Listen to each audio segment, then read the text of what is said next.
Disse que vai tomar um fresco. Onde é que ele tá indo, né? Adivinha? Para de querer me envenenar contra o meu marido, sua invejosa, sua mal-amada.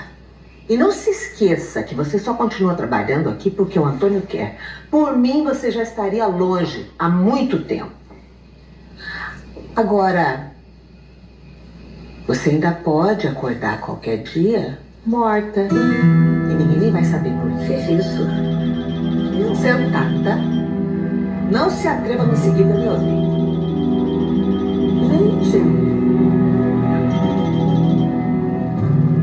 O que é, Alice? Eu já falei pra você não me telefonar. O quê?